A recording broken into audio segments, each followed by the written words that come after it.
Exclusivo. Flagrante de tentativa de assalto em Petrópolis. Uma mulher foi rendida e um bandido acabou preso. Chuvas, alagamentos e centenas de pessoas ilhadas. Situação está crítica no norte do estado. Mais de 90 mil correspondências estão paradas nos centros de distribuição dos Correios. A paralisação já tem pelo menos 3 dias. 14 de março, quarta-feira, está no ar o seu SBT Cidade.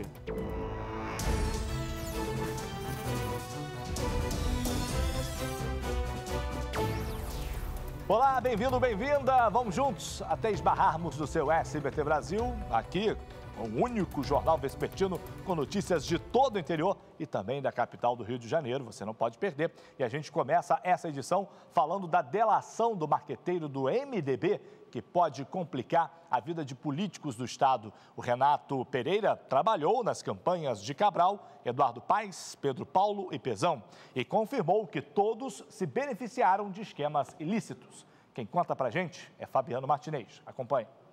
Dessa vez, os alvos são esquemas de corrupção nas áreas de comunicação e publicidade em campanhas eleitorais no estado. Segundo o marqueteiro, os principais envolvidos nos esquemas são políticos do MDB do Rio, que concorreram em eleições recentes. Entre eles, o campeão de condenações na Lava Jato, o ex-governador Sérgio Cabral.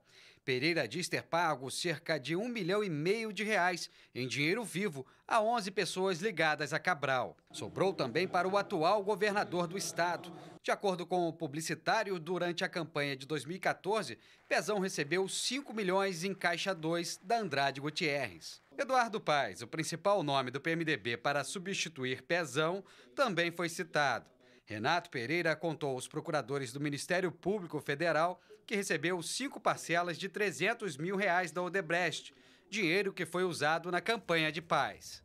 Se confirmada, a suspeita pode deixar o ex-prefeito do Rio de fora da corrida para o governo do estado este ano. O marqueteiro também citou Rodrigo Neves, do PDT, o único político que não era do MDB. O prefeito de Niterói também teria se beneficiado de esquemas de Caixa 2 para financiar campanha eleitoral. Além desses, Renato Pereira também envolveu o ministro do Esporte, Leonardo Pisciani, filho do presidente afastado da Assembleia Legislativa do Rio, Jorge Pisciani, preso na Operação Cadeia Velha. Na delação, Pereira disse que Leonardo cobrou propina para que a Prole participasse de contratos do Ministério. Para complicar ainda mais a vida dos envolvidos, o marqueteiro entregou aos procuradores da Lava Jato uma mala com um registro de contratos, extratos financeiros e outros documentos que comprovariam as denúncias. Agora a pergunta que eu faço é a seguinte: qual político não se envolveu em corrupção nas campanhas? É difícil achar. Até tem, mas é bem difícil. E a violência não para no Rio de Janeiro. E o roubo de cargas é um dos crimes que mais preocupam a polícia. Hoje pela manhã, mais um caminhão foi roubado, dessa vez dos Correios. Tudo aconteceu na Avenida Brasil. Quem conta é ela, Melissa Munhoz. Vamos ver. Na altura de Costa Barros, área já conhecida pela prática desse tipo de crime, a quadrilha roubou um veículo dos Correios às 6 horas da manhã. O caminhão foi levado para o bairro 13, uma localidade dominada por traficantes em frente à favela da Lagartixa, no Complexo da Pedreira. O aplicativo Waze alerta que o local é perigoso. Nas ruas próximas, é comum ter carcaças de carros. Com medo, os moradores daqui não gravam entrevistas, mas contam que todo dia um caminhão roubado é levado para dentro do conjunto habitacional Haroldo de Andrade, onde as mercadorias são descarregadas. Só essa semana, esse foi o 3º caminhão. O motorista do caminhão dos Correios não foi levado para a favela. O funcionário foi deixado na pista e registrou a queixa aqui na sede da Polícia Federal. 2 horas depois do crime, o caminhão foi recuperado e também trazido para cá. Mas os produtos comprados pela internet, que seriam entregues pelos Correios, não foram encontrados. Segundo o Instituto de Segurança Pública, apenas em janeiro desse ano, foram 977 roubos de cargas registrados nas delegacias do estado. Em todo o ano passado, foram 10.599 casos. Aí vem dizer que tem segurança reforçada no Rio de Janeiro, tem forças armadas para lá e para cá, tem força nacional, pode até ter, mas não estão agindo como deveriam. Próximo bloco exclusivo, gente. Tentativa de assalto deixa um homem preso em Petrópolis. Fique aí, eu volto já.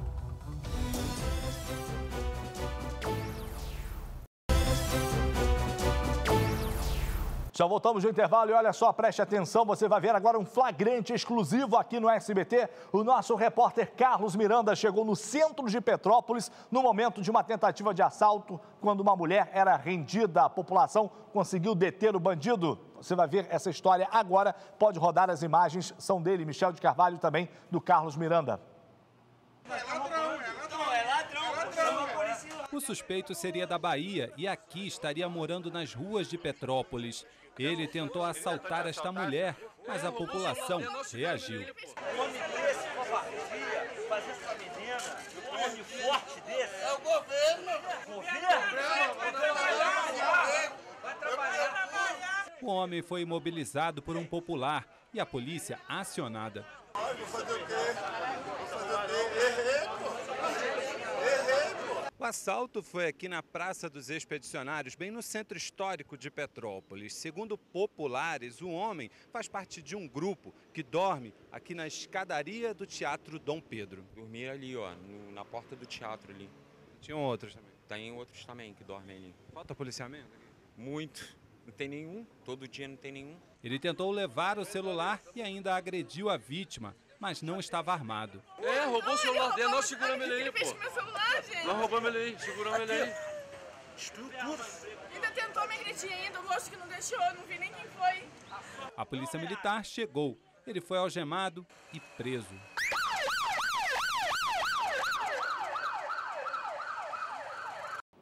Quando essa informação chegou na redação, a gente ficou perplexo, porque, na verdade, esse tipo de ação, né, acontece muito em capitais, Rio de Janeiro, roubo de celular, assalto, né?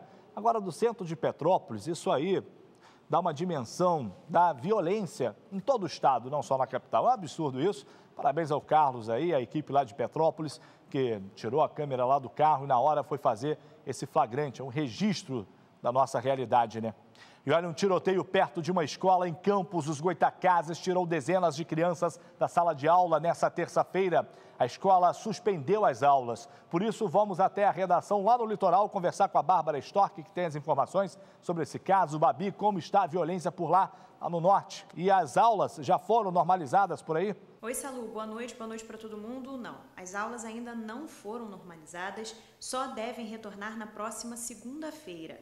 Um cartaz na porta da escola diz que as aulas foram suspensas por motivo de dedetização, mas, na verdade, a Escola Municipal Professora Eunícia Ferreira da Silva está fechada desde a tarde de ontem e vai permanecer assim durante toda a semana por causa de um tiroteio que aconteceu perto da unidade. Segundo a Polícia Militar, 3 viaturas foram enviadas ao local, mas ninguém foi detido. Também não há informações sobre feridos, Salu, mas essas viaturas vão permanecer na região. Por meio de nota, a Secretaria de Educação, Cultura e Esportes informou que lamenta o ocorrido e que tomou as providências para preservar a integridade física dos alunos e também dos funcionários da escola, Salu. Ok, Bárbara, obrigado pelas informações. A gente falou da blindagem lá da Fiocruz. As escolas também vão ser blindadas? Pois é. Quem precisa de cirurgia ortopédica no Hospital Municipal Raul Sertã, em Nova Friburgo, tem que ter paciência para esperar. E esperar e muito. Pacientes denunciam nas redes sociais aí a demora para serem atendidos. Há pacientes que viram um mês internados sem conseguir operar, devido à falta de exames, de estrutura. O motivo seria a idade do equipamento de raio-x antigo e que aparenta ter diversas panes, enquanto as filas só aumentam. A Prefeitura nega, dizendo em nota que as cirurgias ortopédicas estão sendo realizadas normalmente. Sobre o equipamento de raio-x, ela disse que segue funcionando bem. Então, quer dizer, as pessoas são loucas, né? Não tem problema algum. Na verdade, as cirurgias acontecem normalmente. Esperar uma semana, esperar um mês, isso é normal para vocês? Hein, Prefeitura? Vamos falar das chuvas que continuam causando vários problemas em várias regiões do interior do Rio de Janeiro. Tem muita gente ilhada no norte fluminense. Depois da inundação do Rio Paraíba do Sul, Campos e São Francisco de Itabapuana vivem sob alagamentos. Pessoas estão ilhadas. Liane Borges. As fotos são da localidade de Muritiba, em Gargaú, na cidade de São Francisco de Itabapuana. O gado passa com dificuldade. A água está na altura do pescoço dos animais. Já em Campos, um dos principais pontos turísticos da região, a Lagoa de Cima transbordou. A água atingiu alguns trechos do asfalto e invadiu quintais e casas. O nível do rio Ururai, que é abastecido pela lagoa, também aumentou.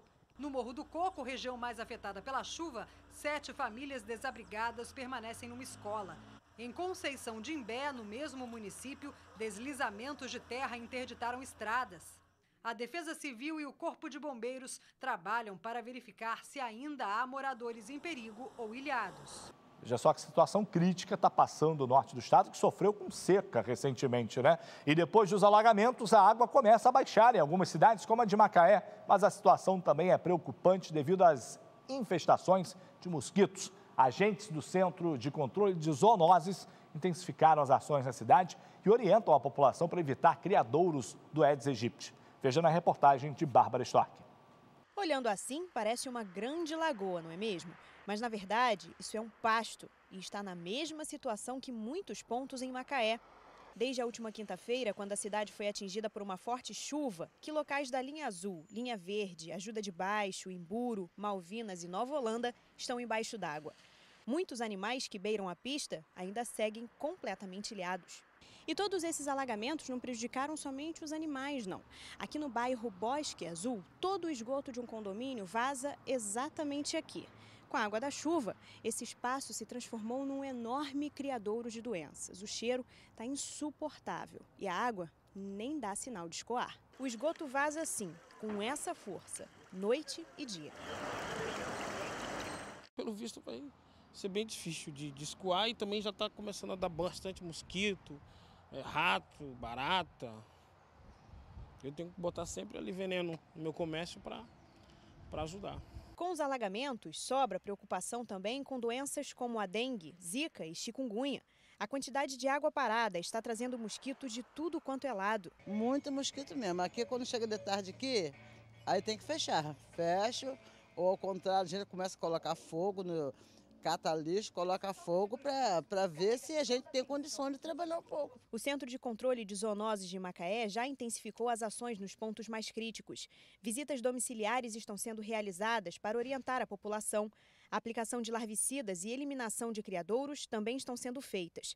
Quanto aos animais soltos às margens da pista, a Prefeitura informou por meio de nota que já entrou em contato com os proprietários das áreas e que eles tomarão as devidas providências. Sem contar as pessoas que tiveram contato com a água, tem lá a leptospirose, né? Agora a gente continua falando da questão do mosquito, né? Aedes aegypti. A gente vai falar agora da febre amarela, porque o número de mortes devido à febre amarela continua subindo. É em Sumidouro e em Trajano de Moraes, em Nova Friburgo, e também em Duas Barras. Os dados foram divulgados pela Secretaria de Estado de Saúde. Quem tem mais detalhes é o Carlos Miranda, lá da redação na Serra. Carlos, boa noite. Como está a situação nestas cidades? Salutiel, o número de casos de febre amarela aumentou aqui na região serrana. Vamos atualizar esses números. Olha, em Sumidouro, o estado informou que há 9 casos confirmados da doença e 4 mortes. Já em Trajano de Moraes, foram registrados 4 casos com 3 mortes por febre amarela. Em Nova Friburgo, já são 13 casos com 4 óbitos. E em Duas Barras, 12 casos de febre amarela e 2 mortes. De acordo com a Secretaria Estadual de Saúde, em toda a região serrana, já são 67 casos e 26 óbitos. No estado do Rio, foram registrados 150 casos de febre amarela em 2018, sendo 60 óbitos. E olha, Angra dos Reis, no sul do estado, foi a cidade que mais registrou casos de febre amarela. Foram 40, com 14 mortos, Salutiel. Tá legal, então. Obrigado, Carlos, pelas informações. Além das chuvas, tá aí aquela preocupação de sempre com a febre amarela. Quem não se vacinou, gente, tá marcando bobeira. Intervalo, eu volto já com outras notícias. Você continue com a gente.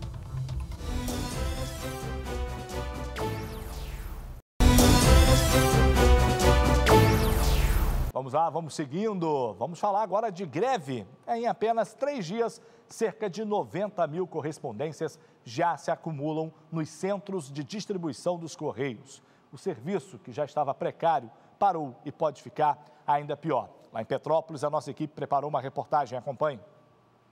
Correspondências comprometidas. Em Petrópolis, a greve dos Correios já causa reflexos para a população. Eles entraram em greve e não entregaram as boletas de cartão.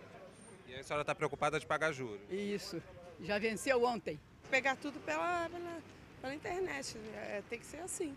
A greve se iniciou na segunda-feira e, segundo a categoria, cerca de 60% dos funcionários da área de distribuição estariam parados. A estimativa é que nesses 3 dias se acumulam nos 3 centros de distribuição cerca de 90 mil objetos, que são correspondências e encomendas que não chegaram às casas dos petropolitanos. Hoje, os funcionários distribuíram panfletos e protestaram em frente ao prédio dos Correios. A direção dos Correios esconde da população. A categoria reivindica melhores condições de trabalho, abertura de concurso público e a manutenção do plano de saúde que agora a empresa quer cobrar dos trabalhadores. E nós vamos ter que pagar a partir de agora uma mensalidade, né? Todos os funcionários, seus dependentes, e também uma coparticipação maior.